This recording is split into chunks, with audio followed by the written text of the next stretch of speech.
life. There's nothing that compares to this. Really, not H1N1, not hurricanes, nothing compares to this. All right, now I'm going to make this simple. For this one, you can see that the integral of B dot ds, if we look up here, the B field would be in the direction of the A field. It's going in the negative A to Y direction. And it's piercing perpendicular through this 2 meter squared area, right? And therefore, we can say, without really thinking too much about it, that this is really going to be minus the area, 2 meters squared, times the B field. The B field would be equal to 6 mu 0, right? And that's it. So that's minus 12 mu 0. And the units for this would be Webers. Remember, the B field itself is in Webers per meter squared. Therefore, when you integrate the B field over a surface, you just get Webers. I mean, the B field is Webers per meter squared, or Tesla. And when you integrate that, you just get Webers. Okay? Wanted to do that.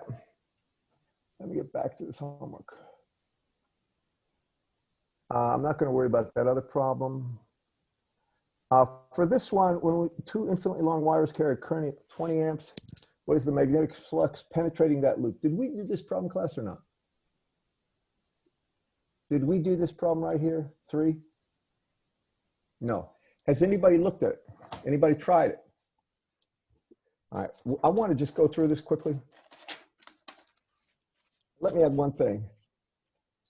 This is a simple problem, but you have to see how it unravels because people can get confused. When I look at this problem, I'm just going to tell you this. I'm going to ask everybody this. You all see when we take a look at this first wire I'm showing you here, can you all see my cursor? All right, now the B field from that in here would be into the page, correct? All right, let's talk about a coordinate system where maybe I can draw this.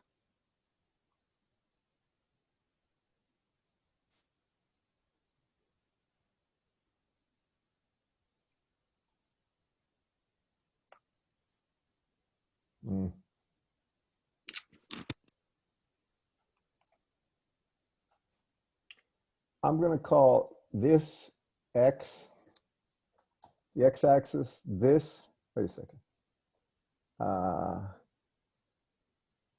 is going up.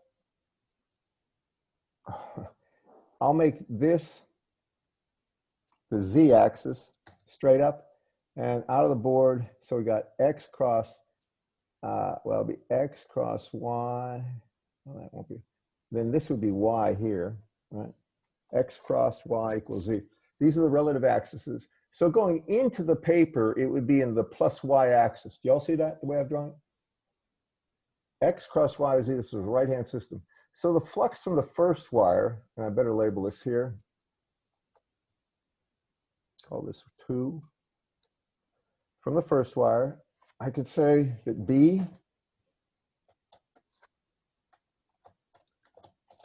would be equal to, first this is just the B field from first wire,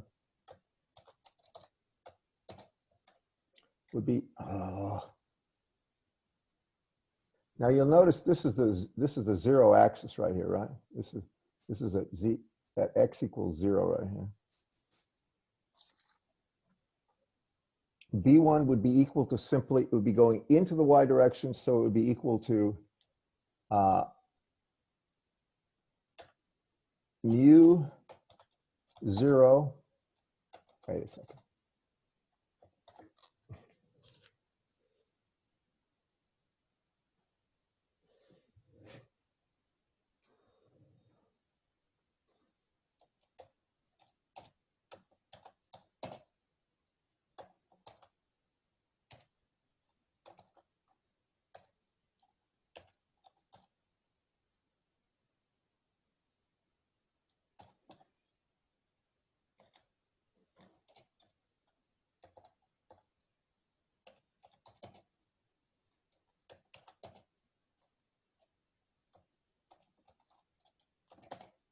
Y'all agree with that? That's the B field from this wire, one wire, in this region right here. Y'all see it? All right. Now the B field from the other one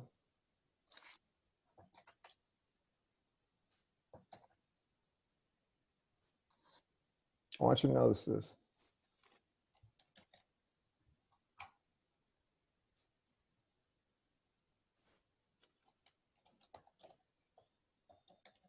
It's going to have the same form, right? It would be mu 0. Now take a look. This is wire 2.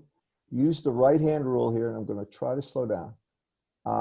They're both, the current is both 20 amps in both, so that's good.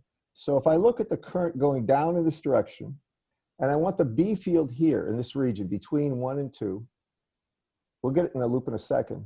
The B field would have the form mu 0I, but then what direction it would be in? It would be divided by 2 pi, but it wouldn't be x here. What would it be? What's the distance from here, from this wire right here, to this, any point, like to this point right here? Can you all see what I'm talking about? I'm going from here to here. Well, the separation from here to here is what? That's 5 meters plus 3 meters, or 8 meters, right? So the total width from here to here is 8 meters.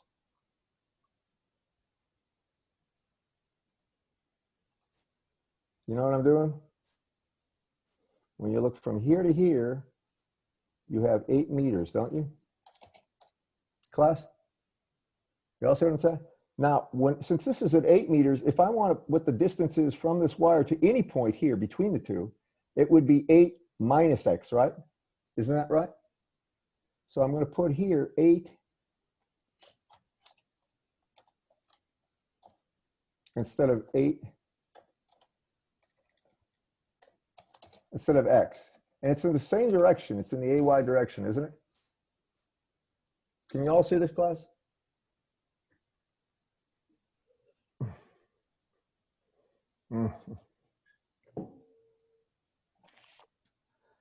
Okay, now that I have that, to get the total flux penetrating this, I would integrate this plus this. They're in the same direction, aren't they, class?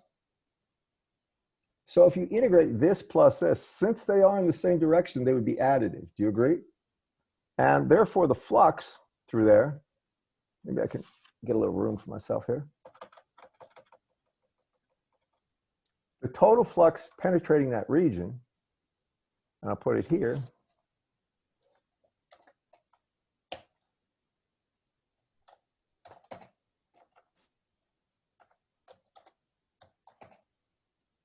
would be equal to, first, it would be the integral of B dot ds. I'll put that down.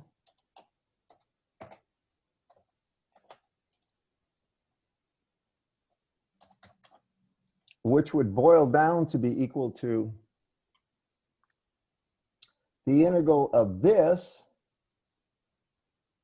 right?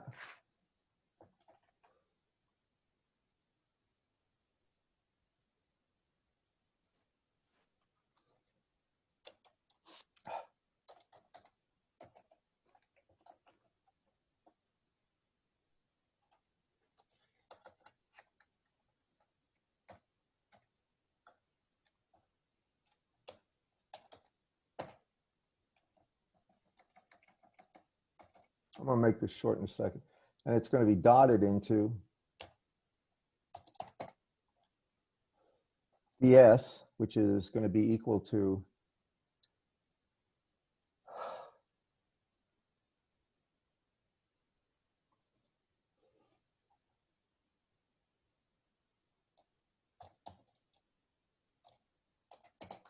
right? Now, there's actually an AY in here.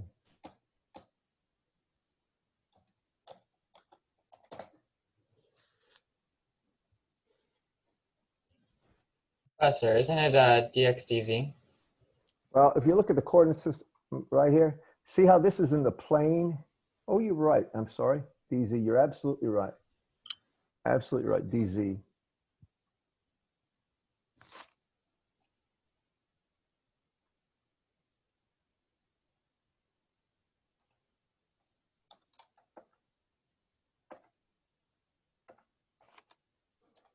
The dot products are going to go out, so I'm going to get rid of the AY here. Tyler, what's that integral going to be, by the way? I'm just going to leave it as dx dz. Okay. When we integrate 1 over x dx, we get natural log, don't we? Right? And when we integrate dz, we just get z evaluated over the height. So I'm going to make this simple. This is going to be simply mu 0, right? And that's going to be I over 2 pi, right? And then it would be the natural log of, and here it would be the outer radius. Now from here to here, if you look at this, there's 1 meter here, and then there's 3 meters is this one. So it would be 3, natural log of 3, divided by the log of the inner radius, which would be 1. And then it would also have to be multiplied by the height. And the height on this one is 3, isn't it, class? All right, so that's the flux from the first one. And what you really saw, it came down to be equal to mu 0 I over 2 pi, the natural log and the difference in the radiuses, the outermost radius versus the innermost radius, times the height. We can use that same formula for this part. Now first, how many follow what I've done so far? And if I'm wincing, you know why. I've got some pain going on. I think that is just 1. Huh? I think the height is just 1 meter. Does it say 1 meter? I don't know where that 3 meters came from then. To the right of the box. Oh, you're right. It says it's just 1. Good. Now, you notice the real killer, the thing here is the natural log of rho evaluated between the outer and inner radius, right? This is 3 to 1. Y'all follow me?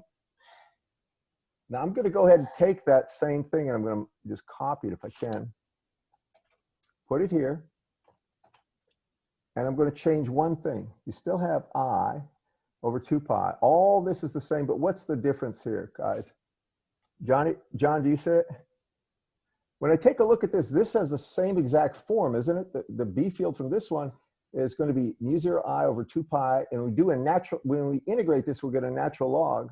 We can do a variable change, but it will be the radius, the natural log of the outer radius. The outer radius would go from here to here. So what would it be, the natural log of what? What would the outer radius be from here to here, or the largest radial distance? Can you see it, John? I'm going to get the rest of you, though. I haven't forgotten you. What would it be from here to here?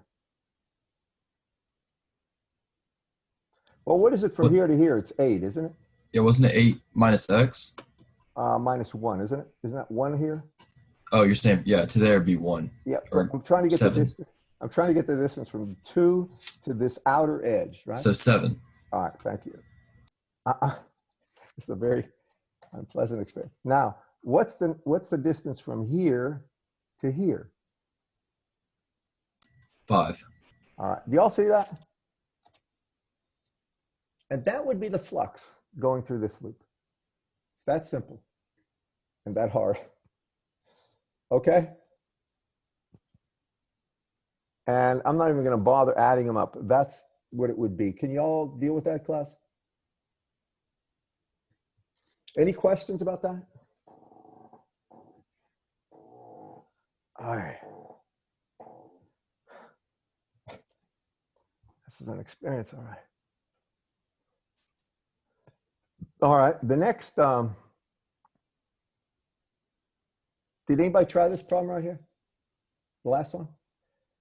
The real kicker on this one is what? The mu, if I'm not mistaken.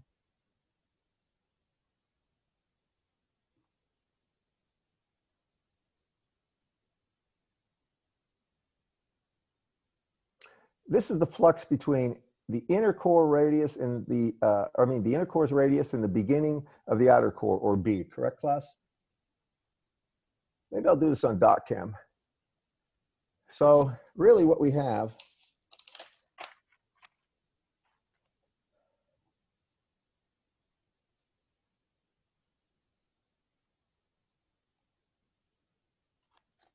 I'll try to do justice to this.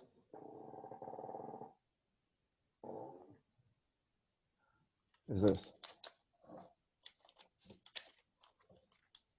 And I'm going to go and take a look at the cross-sectional area.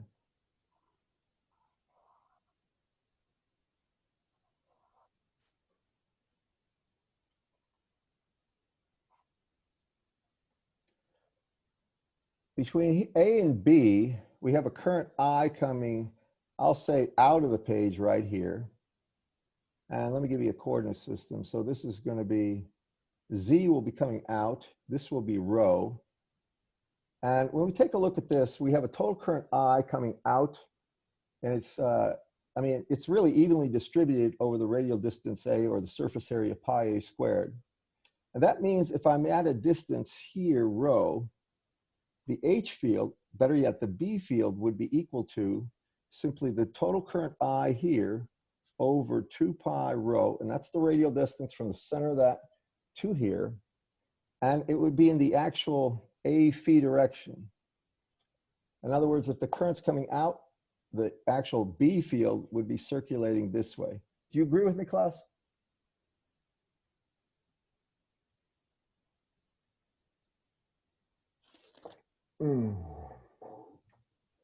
Now, if we want the flux passing through this surface perpendicular here,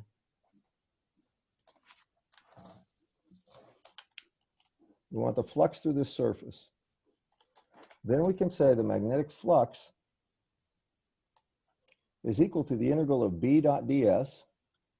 And now we have to carefully define these things. So the B field I have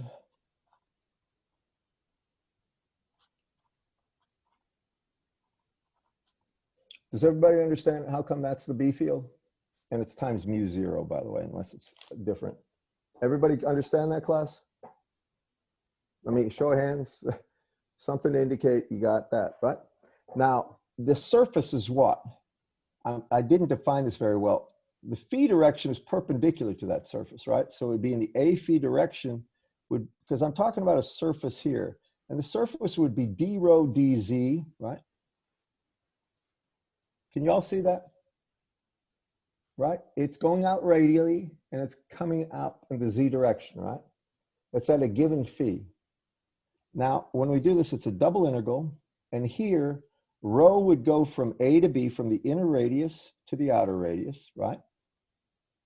That would be the integration on rho. And dz was per meter, wasn't it? Didn't it say per meter? So the dz integration would go from 0 to 1. I know this looks sloppy, forgive me. I'm trying my best here. What do you notice? A rho dot A rho is 1, correct? When we do the integration on this, we get mu 0 I over 2 pi. When we integrate 1 over rho d rho, we get natural log between the outer and inner, right? And then it's times dz, since it's per meter, that would be and that would be the flux. Do you all agree with that? Professor, can you go over why the B field is an A rho? Well, if the z direction is out, right? If you think about it, then if you think about this, if you put your thumb on your right hand, the direction is z, then your fingers on your right hand should curl in this direction, right? Can you scoot the paper down? Oh, yeah, yeah. If this is like the center of the wire and the current's flowing this way, then out here on this side, the B field would be in this direction. Do you agree with that? And that would be A phi. Okay. Yes, sir. And that would be the magnetic flux.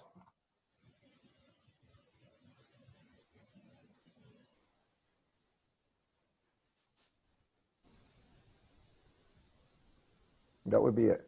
Now, problem 450, I'm not sure even what it said. Question, Professor. Yeah.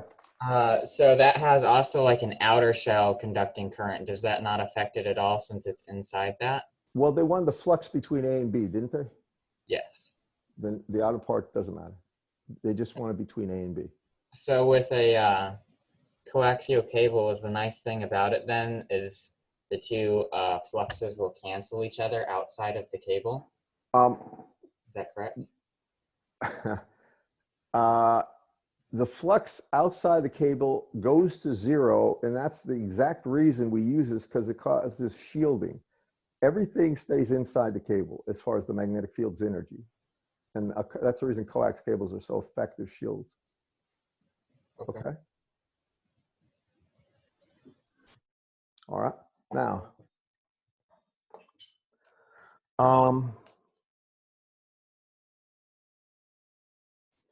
I'm not certain if we went through magnetic boundary conditions completely. Did we do that or not? Class? We read it, but didn't discuss it. All right. You remember when we had the electrostatic or E field conditions, they were what? D normal 1 is D normal 2, and E tan 1 is E tan 2 normally, right? Without a surface current density, or I mean a charge density. Do y'all remember that, class? Now, do you remember how to get the H field? H tan 1 is H tan 2. Do you remember that or not? Yes or no? Okay, I'm going to tell you what it is, and I'll show you in the book. You read it. Unfortunately, I didn't get a chance to go through this with you. I think that was part of my lecture, though, in one of those lectures you viewed. Did anybody see that in the lecture review? No? Those were mostly about inductance, I think, not this. All right. Let me show you this.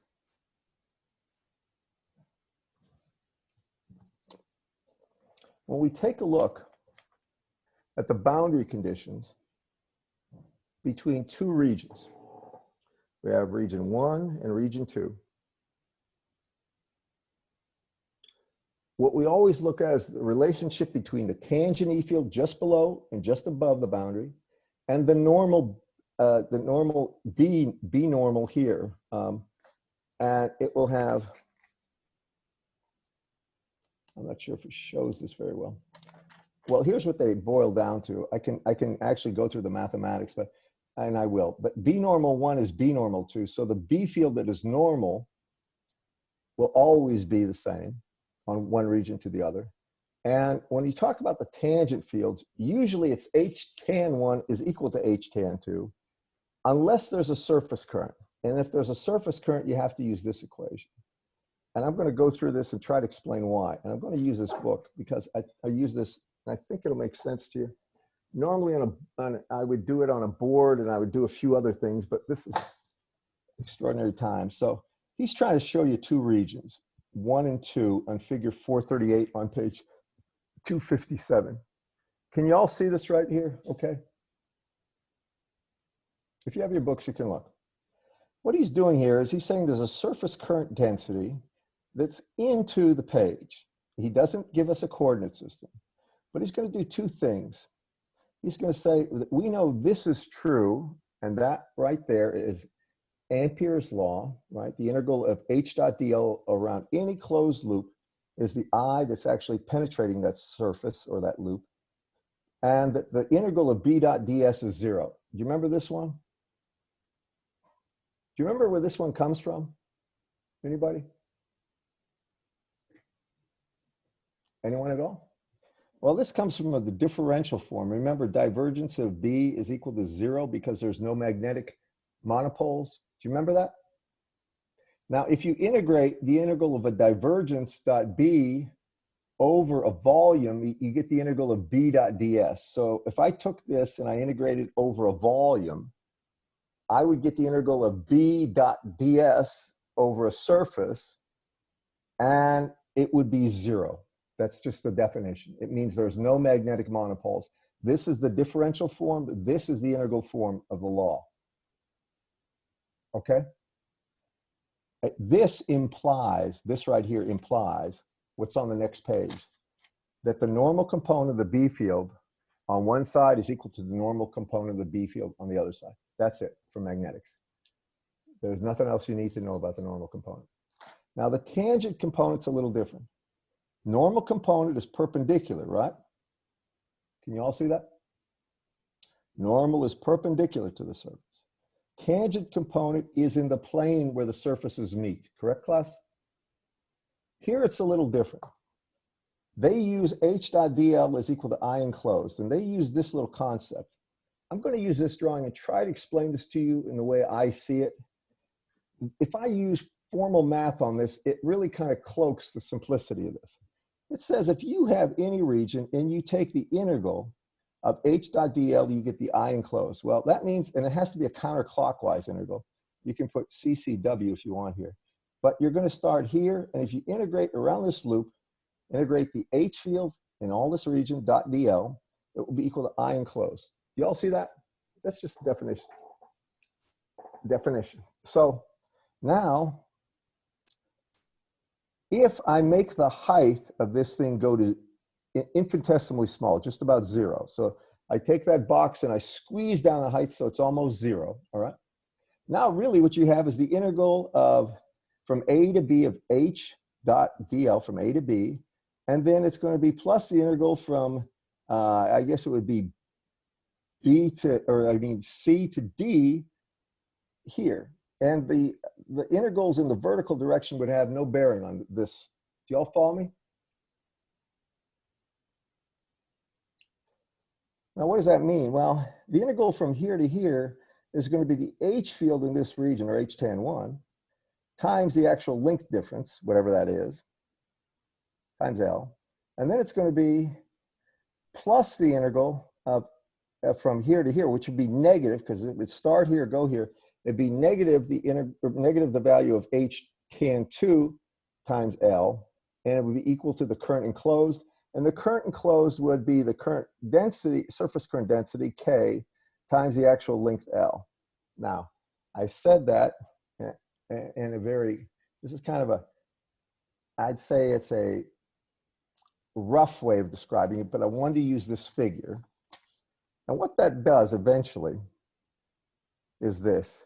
When you go ahead and you integrate the integral of h dot dl around that loop, you're going to get h in region 1 times L minus h in region 2 times L equal to K times L. And you get this eventually because the L's cancel. Can you all see this right here? This is equation 475. H tan 1 versus H tan 2 is K. Can you all see that? Now here's the problem with this. There is actually no sense of the coordinate system where K is and stuff like this. There's no vector directions associated with this. This is too general. You need something that they can have an exactness that engineers need. And Dr. Wentworth provides this. It's right here. We don't have time to delve into the math of this, but I hope you can appreciate this. Here we have A21. This is referencing this figure here in 259 right here. And you have A21 crossed into H1 minus H2. You'll notice that this is region 1, this is region 2. I'm going to stop for a second and make sure everybody can see where I am. Can you all see what I'm doing here, class? Now, A21 is a unit vector, and he'll say it's directed from region 2 to region 1, right here. Remember, that's 2, that's 1. So it's pointing from 2 to 1, it's pointing upward here, correct, class?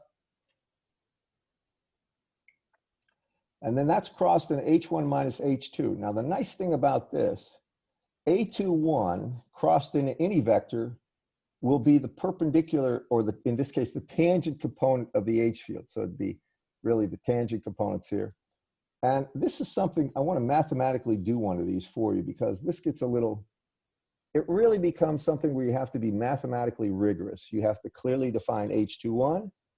And then H1 and H2, the only thing you care about are the tangent components. You don't care about the normal component. Because if you think about it, A21 is in the normal direction, right? You all see how A21 is piercing the plane that those two regions are attached by. Correct, class?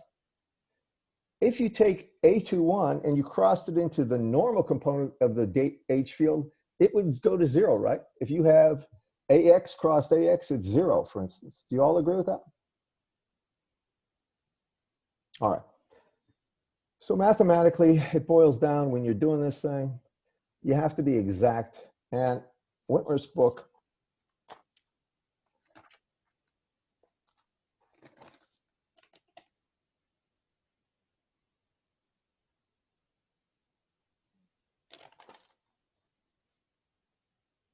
I'll tell you what, why don't you guys do problem 450?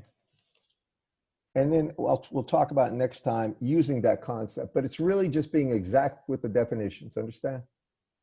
If you get A21 right, then the H field itself will have components that are that actually are tangent to the plane. It really be one component, but just do problem 450 and we'll discuss it next time. I want to move on. I had one thing I wanted to get done today if I can.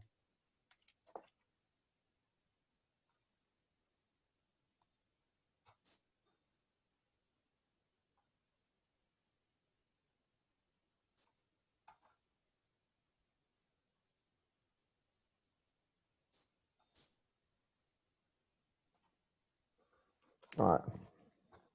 Getting back to this, the basic things when we talk about the boundary conditions for magnetic fields is this, and this is boundary conditions, that B normal 1 is equal to B normal 2. Normal component of the B field is the same, and H tan 1 is equal to H tan 2. Real simply to summarize it,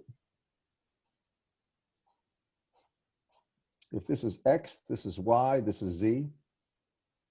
And if we say region 1 here is for Z greater than 0, and we say that mu is equal to just mu 0, and region 2 would be for Z less than 0, and we'll say mu in that region is equal to 2 mu 0. And then I give you an H field in region, I'm giving you no surface current. An H field in region 1 here is equal to 2AX plus 2AY plus 2AZ. Now, this is region 1, remember. Y'all follow me on this, class? This H field is here. It's in above the actual Z equals 0 point. Y'all follow me? All right, here, what is the tangent component? Tell me. Remember, the region separates at Z greater than 0, Z less than 0. So first identify in region 1 what the actual tangent component of the H field is. Can anybody help me with that? Anyone? 2AX plus 2AY? Yeah, it would be this. That would be H tan in region 1, correct? Now, this is the normal component of the H field, right? Right? Agreed? Carlin, can you see this okay? All right, and that would be the normal component. Now, that means automatically we have the normal component of the B field. We can say that B normal in region 1 is equal to 2AZ, right? Times, in this case, mu 0. Do y'all agree with me there? Guys, how many see that?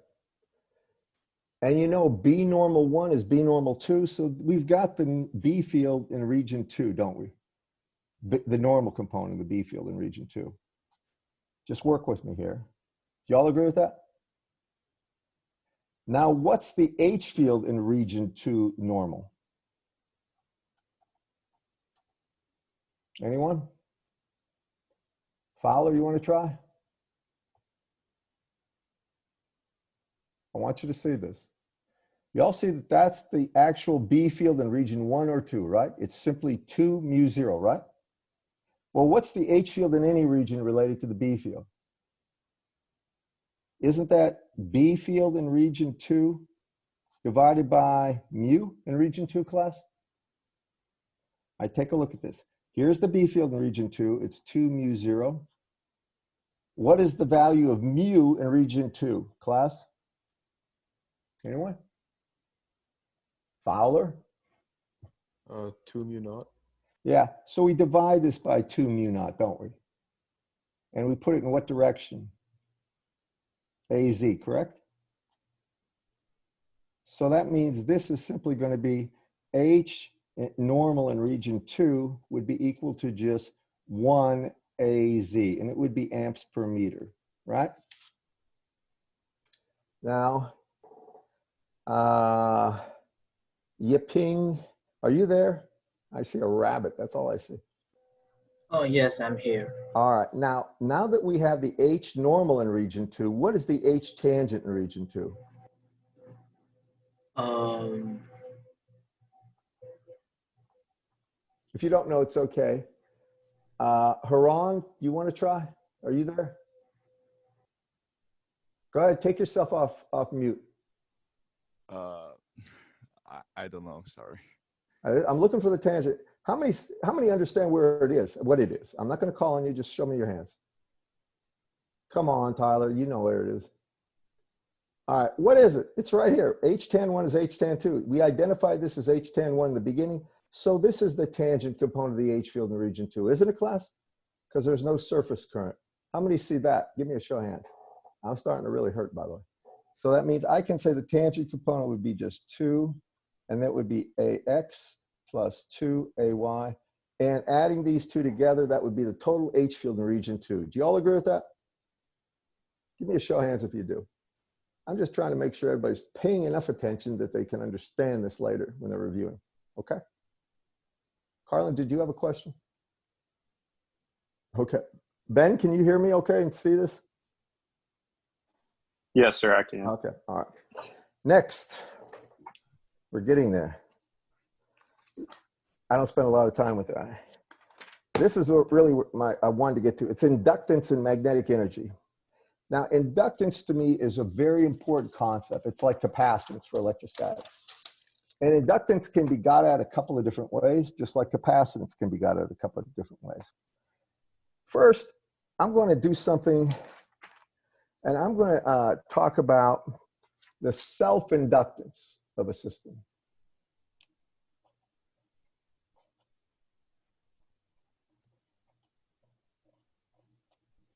Now, the symbol for inductance is L. By this time, you're familiar with that, right? What are the units of inductance, anyone?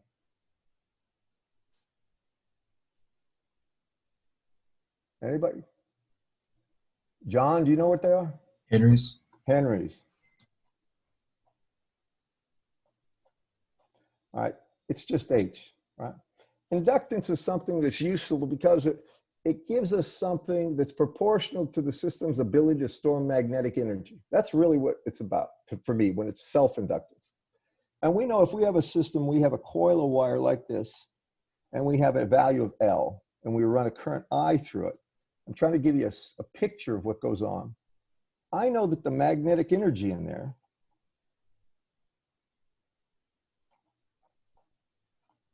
that would be in joules. The magnetic energy is equal, that's W sub M, to 1/2 Li squared, where I here is the self-inductance. How many remember that? Give me a show of hands. Do you? You know, it's almost like the energy in a capacitor, right? Energy in a capacitor is 1/2 CV squared. An inductor, it's 1/2 Li squared. It's the same structure of the formula, same similarities. There's a 1/2. It's proportional to the value of L, and it's also proportional to the value of current squared. This is the symbol that's usually used, a curled wire, to indicate inductance. There's also a relationship between the voltage V that would be developed across the inductor. And it would be what? Voltage would be equal to L either times di dt if we were in a time varying situation, or the voltage developed across the inductor in steady state would be J omega L times V, or times I, pardon me. Y'all remember that, class? This is all circuit stuff, right? If you're at steady state, then the impedance is J omega L. It's like an AC resistance. You multiply that by I, you get the voltage across it. Do y'all agree with that?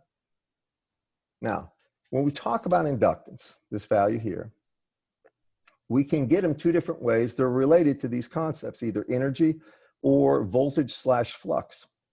And the way I'm going to do it, we'll start with the actual magnetic flux. So I'm going to start with this. Well, I'll see what Wentworth does first. He does a solenoid.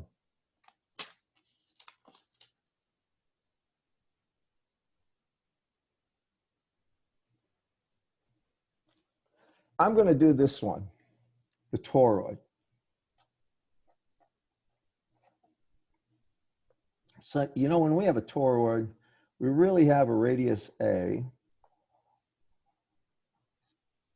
And then we have a radius B. This is not going the way I wanted it, but you get an idea. And then basically you have a core here, and it has a whole bunch of turns. I'm going to reference a picture in the book in a second. It has n turns on it.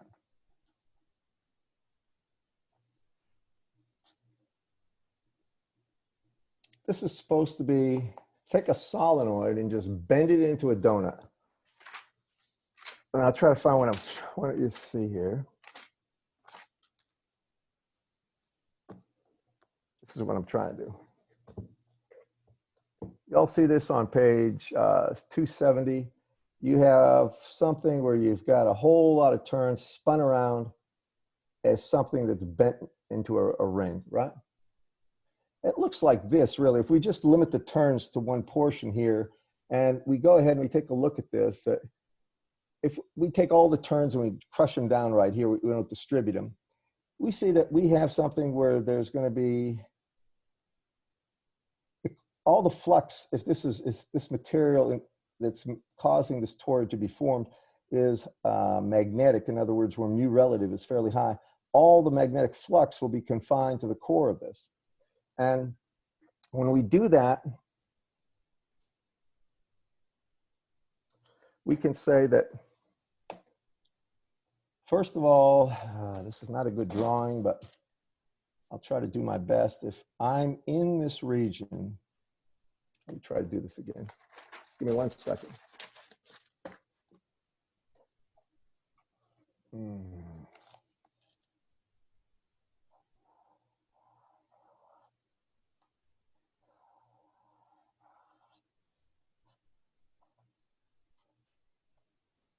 And we have all those turns basically like this. We have n turns. Then I can say if I go through the center here at a radial distance rho, and I would take a look at the integral of h dot dl around a closed loop. It's going to be a little hard to understand, but the H field would be in the phi direction. And the actual value of this would be equal to I enclosed. So give me a second to try to get this out. Now, H dot dl would really just be H, it would be in the phi direction, and dl would be 2 pi rho. Do you agree with me? The circumference, right, would be this way. That if the H field is in the phi direction, it's an assumption, but we can get that through arguments of symmetry. Then if we take that and we integrate it over the length, this path length, which is going around a circle, then I would end up getting 2 pi rho times h phi. And that would be the amount of current enclosed. I think I did this last time. Do you remember me doing something like this? No? Kind of, sort of. That's equal to n times I, because there's n turns, and each turn carries a current I. So if we like cut that in a plane and slice this thing right down the center here, then we would see that there would be Ni current. And therefore, we could get the H field as Ni over 2 pi rho in the A phi direction. Now, that's the flux that's circulating in the phi direction. I know it's a bad drawing, but do you understand the concept here, class? Now, to get the B field, we just multiply this by mu. And that's the B field inside this core. Now, y'all see that that B field is circulating around. It's in the phi direction, if you will. Agreed, class? Now, what I want to get the magnetic flux, I want the magnetic flux piercing the area inside the core, all right? So that would be technically the integral of B dot ds in that surface. And here is an assumption. If inner radius A, if A is approximately equal to B, if there's little difference between the inner and outer radius, this is an important part of this, little difference between the inner and outer radius, then the B field itself between the inner and outer radius will be about a constant. Do y'all agree with me there? How many understand what I'm saying? if you've got something where you've got a gigantic ring, but the difference between the, I mean, not ring toroid, between the inner part of the toroid and outer part is minuscule, small.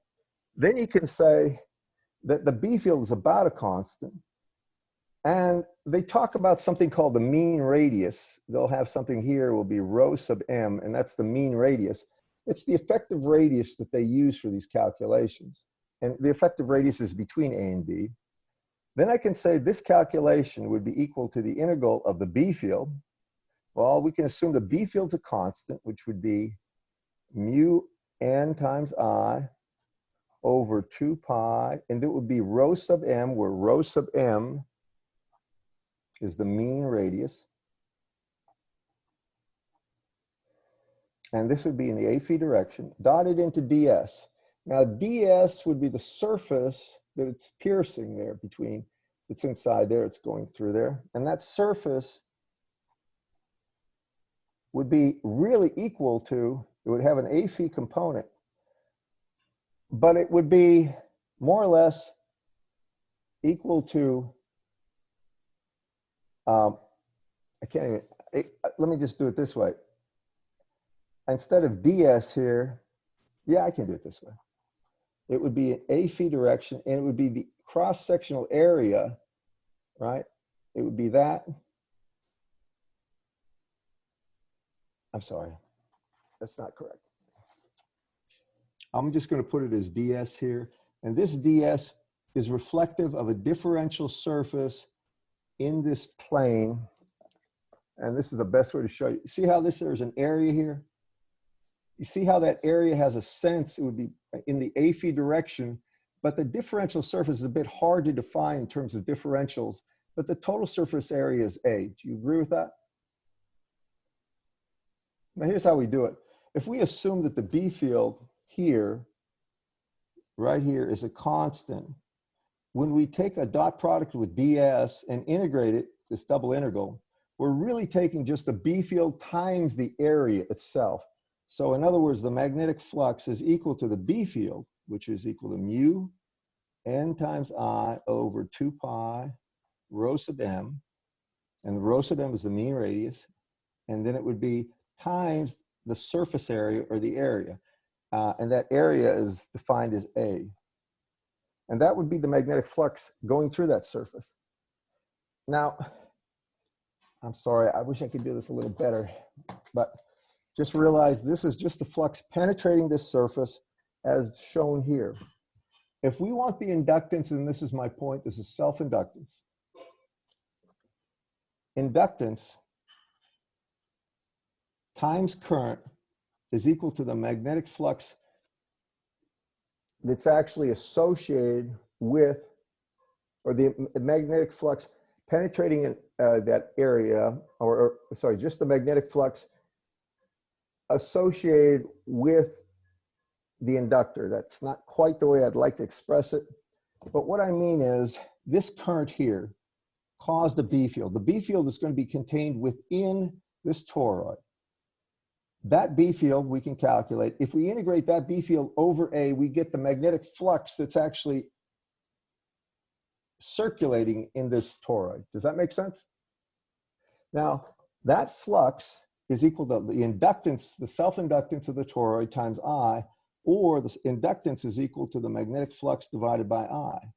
And if you take a look at this divided by I, it's simply equal to mu times n over 2 pi rho m, right, times the area. And the area in this case would be pi, well, it would be whatever the area is defined as.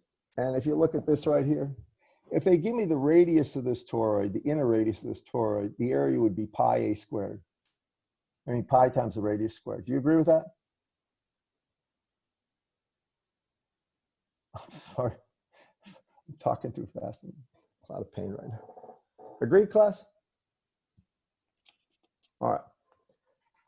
I'll give you some problems on that. I want to tell you one thing also about mutual inductance. That's self, and in not very good way, but I'm trying. And we'll talk more when you do some problems.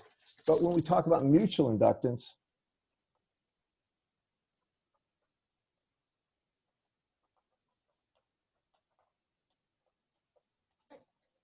symbol is usually LM or M.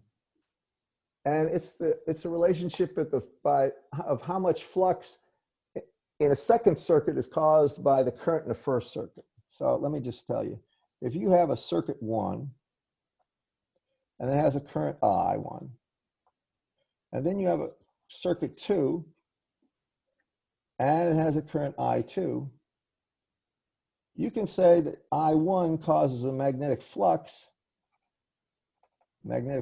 caused by 1 inside this area, or this ring, this loop contained in C2. And we can say that the flux in region 2 caused by the flux, or by the current in region 1. All right, that'll be something where we really take the magnetic field here caused by the B field caused by current I1 in region 2, or around I2, pardon me, and integrate it over that loop. That would be the flux in region 2. And if we divide that by the current causing it, we get what's called the mutual inductance between 1 and 2. You have to see this with a problem. Let me finish up with this thing. So I'm going to do my best to show you this, and then we'll deal with it. So if I have this, you'll see it in a second. I'm going to have a current I1, right? And then I'm going to have a single turnout here.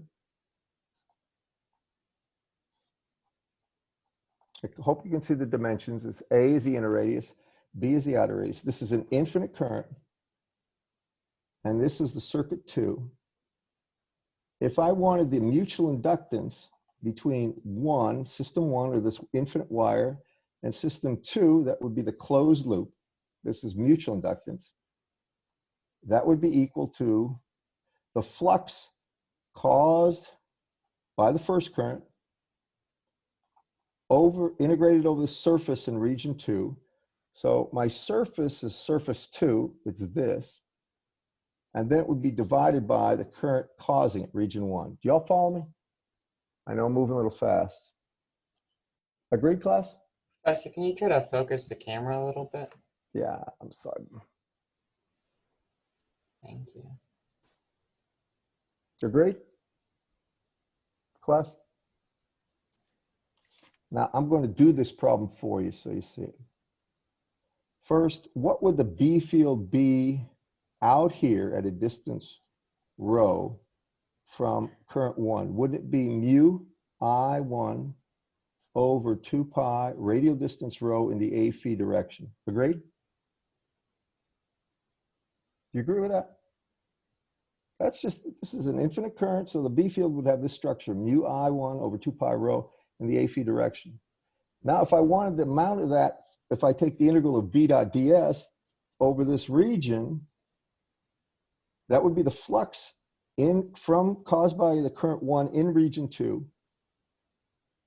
And that would be equal to, when I do the integral of this dot ds, if you recall, we would get mu, right, I1 over 2 pi rho, and then when we integrate rho d rho, we get natural log of the outer radius, which is B, inner radius A.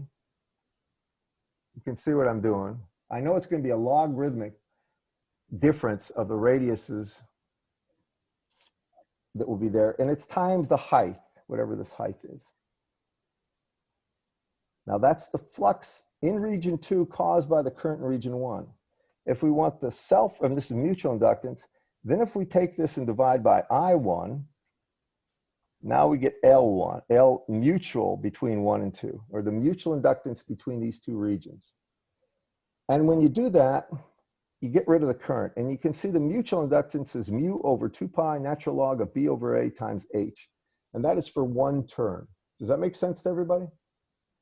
What do you think it would be for 2 turns? If I had a loop of wire and I had shellacked wire and I put 2 turns instead of 1, what do you think happens to this? Anybody? You multiply it times 2? Right, and in general, you multiply it times n. And that would be the mutual inductance between loops of wire next to an infinite line of current. Okay. Now it's 9:20 by my time. This class ended about 5 minutes ago, but we got a little late start. So do you have any questions? I'm trying to just get my legs to move a little. Anybody? Nothing at all? Anybody have any information for the good of the group?